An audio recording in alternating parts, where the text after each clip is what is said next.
जेव्हा black hole हा शब्द ऐकला जातो तेव्हा आपल्या डोळ्यासमोर एक साधा ब्लॅक सर्कल उभा राहतो, एक अंधार, एक रिकामी जागा. आणि जर मी तुम्हाला सांगितलं की ब्लॅक होल म्हणजे फक्त अंधार नाही, तर तो एक असा बिंदू आहे जिथे फिजिक्सचे सगळे नियम तुटायला लागतात, जिथे वेळ स्वतःचं अस्तित्व हरवते आणि जिथे प्रकाश सुद्धा पळून जाऊ शकत नाही. कल्पना करा, तुम्ही अंतराळात तरंगतायत. समोर एक शांत काळोखाने भरलेलं सर्कल, ना आवाज ना हालचाल, फक्त एक भयानक शांतता. पण ती शांतता खरी नाही, कारण त्या अंधारामागे एक अशी शक्ती दडलेली आहे जी संपूर्ण ताऱ्यांना, गॅलेक्सीला, अगदी वेळेला सुद्धा वाकवू शकते. तू त्याच्या थोडासा जवळ जातोस आणि काहीतरी विचित्र घडायला लागतं. तुझ्या घड्याळाचा वेळ स्लो होतो, तुझं शरीर ताणलं जातं आणि तुझ्यासाठी जे सेकंद आहेत ते बाहेरच्या जगासाठी वर्षामध्ये बदलू लागतात. एक क्षण येतो जिथे तू सीमारेषेला स्पर्श करतो, जिला म्हणतात इव्हेंट होरायझन. एक प्रकारची बाउंड्री, त्या पलीकडे काय आहे हे आजपर्यंत कोणीही येऊन सांगू शकलेलं नाही. आणि सगळ्यात धक्कादायक गोष्ट म्हणजे हे सगळ्यात एखाद्या दूरच्या गॅलेक्सीमध्ये नाही, तर आपल्या स्वतःच्या मिल्की वे गॅलेक्सीच्या मध्यभागी म्हणजे सेंटरमध्ये असाच एक सुपर मॅसिव्ह ब्लॅक होल लपलेला आहे, जो शांत आहे पण कायम भुकेला. ताऱ्यांना गिळतो, प्रकाशाला कैद करतो आणि वेळेलाही स्वतःचा गुलाम बनवतो. जर कधी आपण त्याच्या इतक्या जवळ गेलो की परत फिरणं अशक्य राहिलं, तर आपण नष्ट होऊ की ब्रह्मांडाचं सर्वात मोठं रहस्य बनतो. नमस्कार मित्रांनो, आपण आज एका मिस्टेरियस प्रवासावर जाणार आहोत. तुम्ही शेवटपर्यंत माझ्या सोबत राहा आणि चॅनलला सबस्क्राईब करा. आपली ही सिरीज आहे ब्रह्मांड.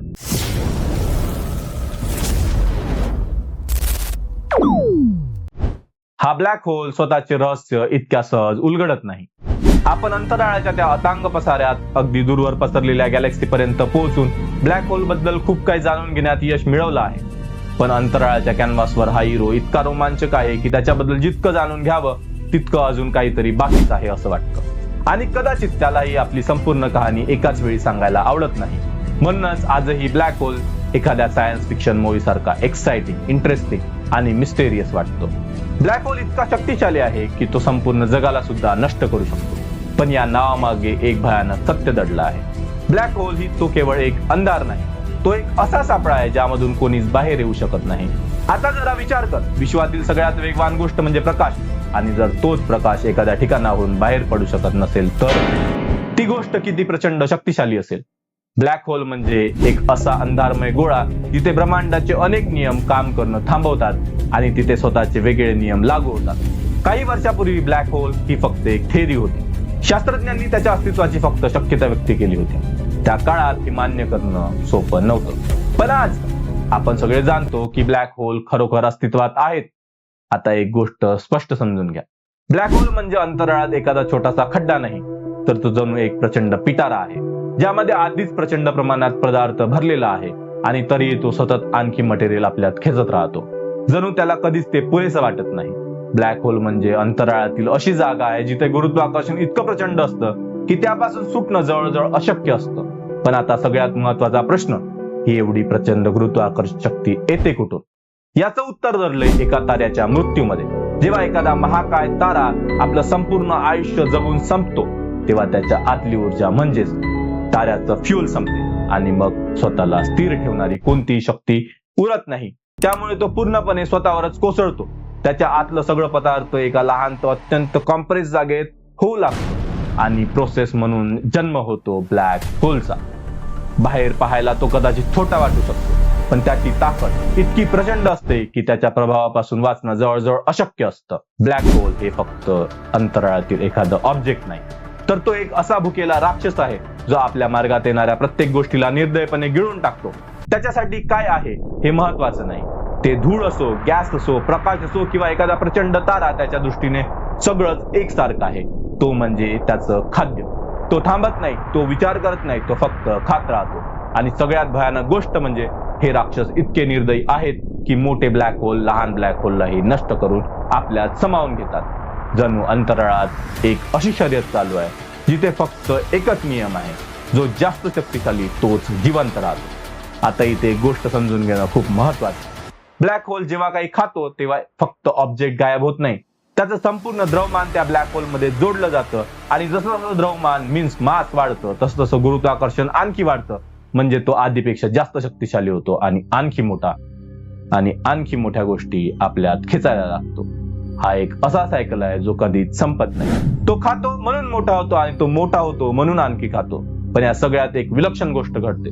जेव्हा ब्लॅक होल आपल्या आसपासचं बरंचसं पदार्थ गिळून टाकतो तेव्हा त्याच्या आसपास प्रचंड ऊर्जेचा स्फोट दिसतो. अंतराळात अतिशय तेजस्वी हाय एनर्जी किरणांचा वर्षाव होतो. या किरणांना आपण म्हणतो गॅमा रेज.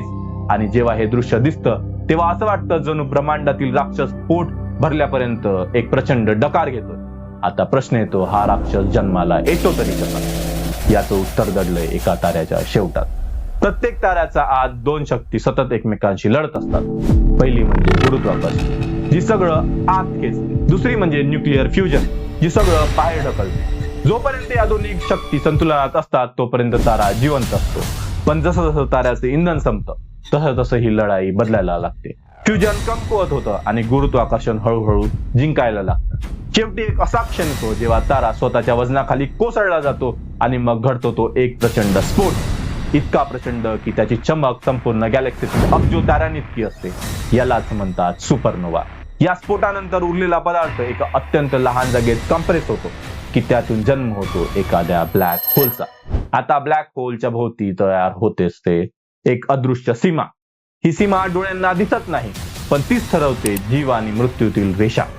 यालाच म्हणतात इव्हेंट होरायझन. एकदा का तुम्ही या सीमारेषा ओलांडली की तुमच्यासाठी परतीचा मार्ग कायमचा बंद होतो. म्हणून त्याला म्हणतात पॉइंट ऑफ नो रिटर्न. या सीमेजवळ तुम्ही अजूनही झुंज देऊ शकता पण एकदा का आत गेलात तर तुमचा शेवट ठरलेला आहे. कारण तुमचा प्रवास आत सुरू होतो ब्लॅक होलच्या केंद्राकडे, जिथे आहे सिंग्युलॅरिटी. एक अशी जागा जिथे सगळं काही पूर्णपणे तुटतं. पदार्थ, वेळ, अवकाश सगळे नियम इथे येऊन संपतात आणि जे काही तिथे पोहोचतं ते तुकडे तुकडे होतं आणि त्या अथांग अंधारात समावून जातं. आणि जसा जसा ब्लॅक होल आणखी पदार्थ गिळतो तसा त्याचा आकार वाढतो. त्याच्यासोबत वाढतो तो भयानक एरिया जिथून परत येणं अशक्य आहे.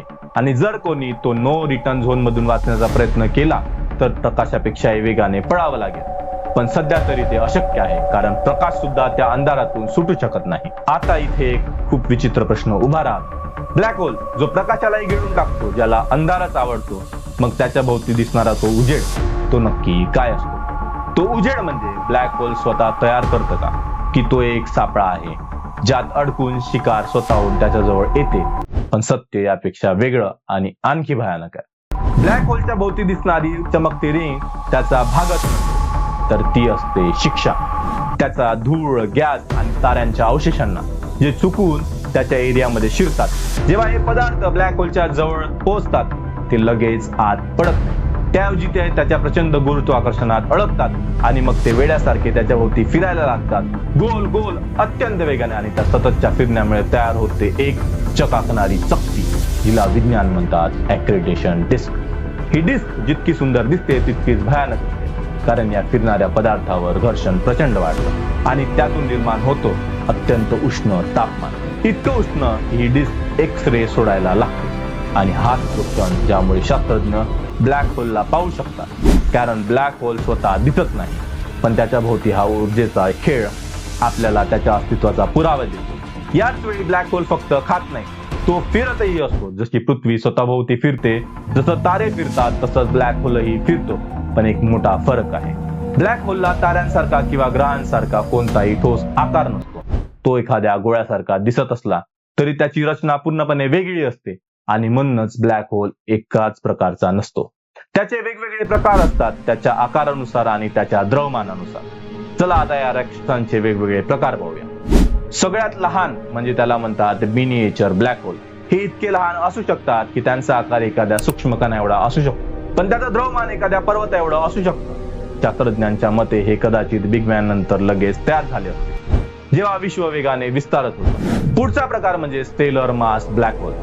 हे ते ब्लॅक होल आहेत जे आपण आधी पाहिलं. जेव्हा एखादा महाकाय तारा सुपरनोवा स्फोटानंतर कोसळतो तेव्हा तयार होतात हे स्टेलर ब्लॅक होल. आपल्या मिल्की वे गॅलेक्सीमध्ये असाच अनेक ब्लॅक होल असण्याची शक्यता आहे. तिसरा प्रकार म्हणजे इंटरमिडिएट ब्लॅक होल.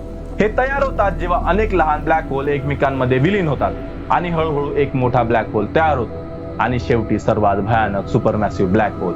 याचा आकार कल्पनेच्या पलीकडे आहे. याचा द्रव्यमान लाखो कोट्यवधी सूर्या इतकं असू शकतं. प्रत्येक मोठ्या गॅलेक्सीच्या केंद्रात असा एक राक्षस असतो आणि आपल्या गॅलेक्सीच्या केंद्रात आहे सॅजिटेरियस ए, ज्याचं द्रव्यमान सुमारे 40 लाख सूर्या इतकं आहे. 2019 मध्ये वैज्ञानिकांनी प्रथमच अशा एका ब्लॅक होलचा फोटो घेतला. हा क्षण मानवी इतिहासातील एक मोठी वैज्ञानिक कामगिरी होती. आता एक क्षण विचार करा, ब्लॅक होल आणि गॅलेक्सी यांच्यातील एक खोल संबंध आहे.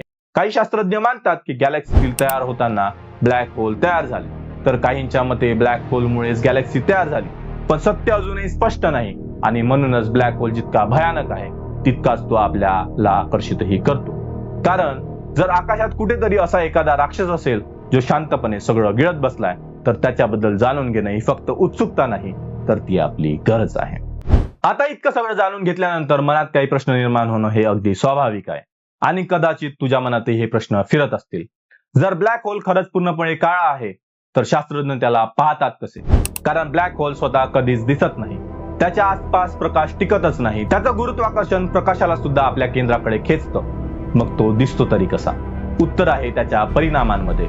ब्लॅक होलच्या आजूबाजूला असलेले तारे, गॅस आणि धूळ त्याच्या गुरुत्वाकर्षणामुळे वेळासारखे फिरू लागतात आणि जेव्हा हे पदार्थ मिलियन्स डिग्री तापमानापर्यंत गरम होतात तेव्हा एक्स-रे स्वरूपात चमकू लागतात आणि हाच तो प्रकाश ज्याच्या आधारे शास्त्रज्ञ ब्लॅक होलचं अस्तित्व ओळखतात.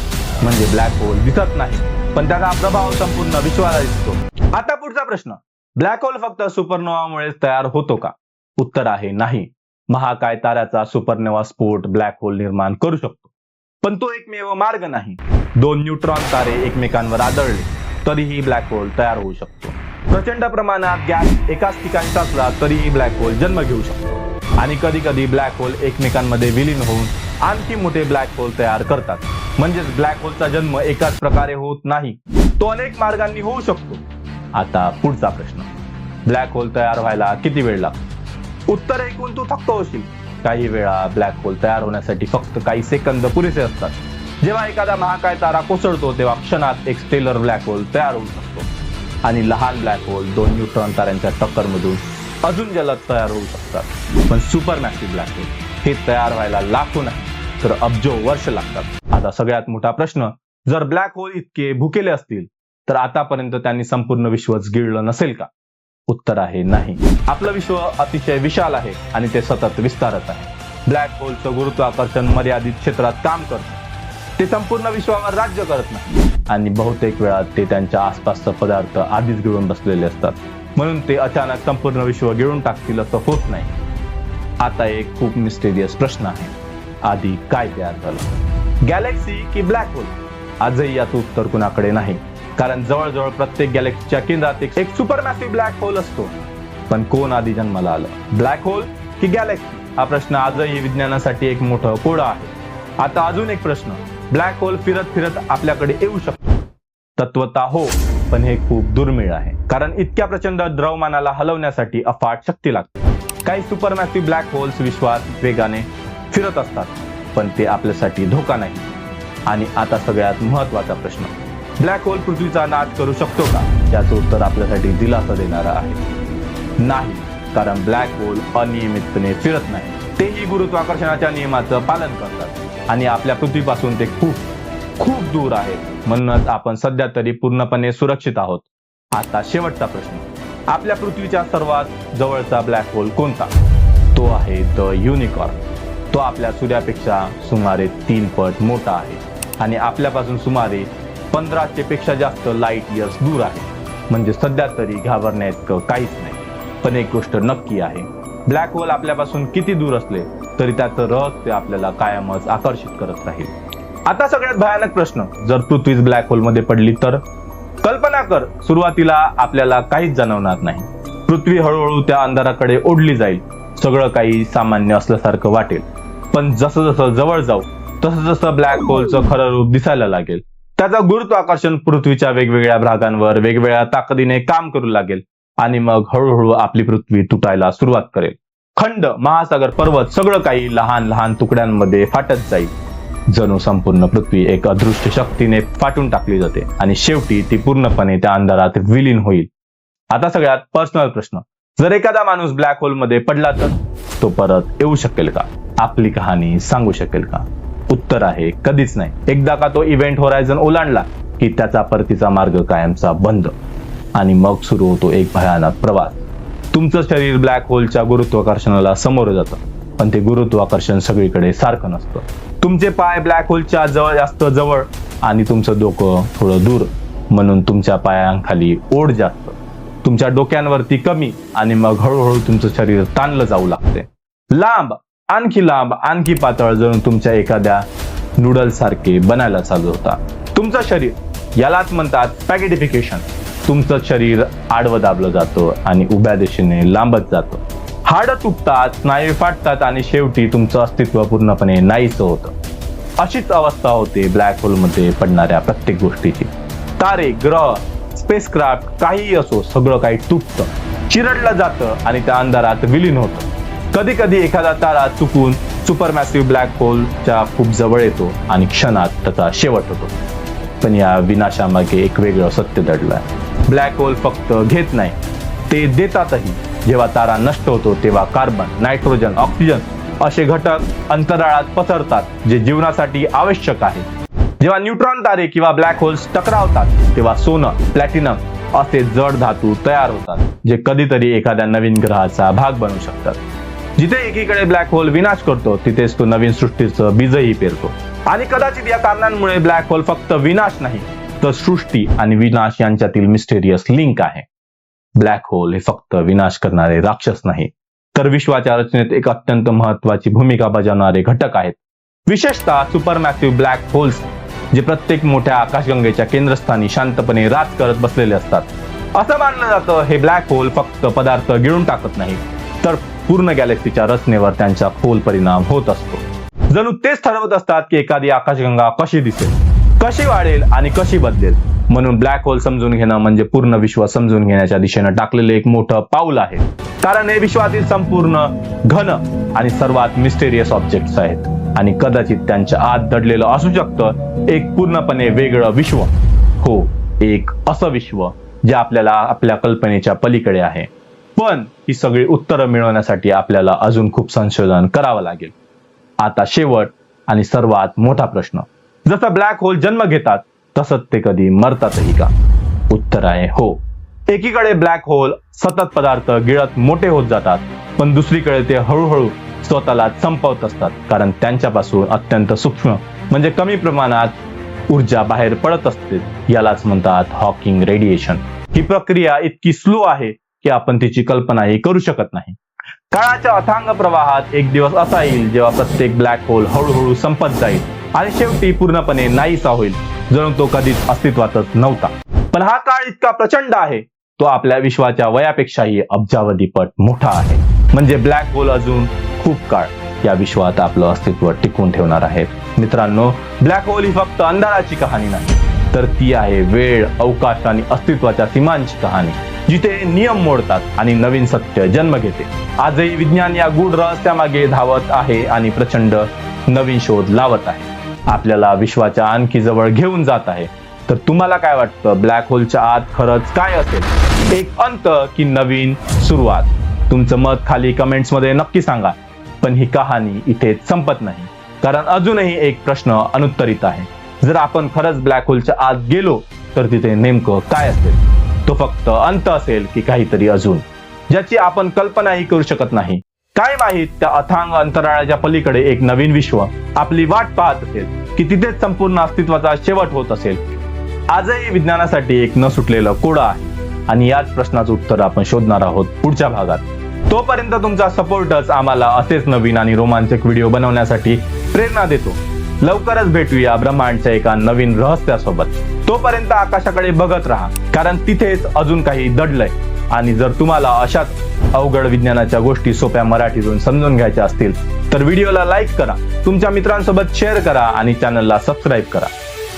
धन्यवाद.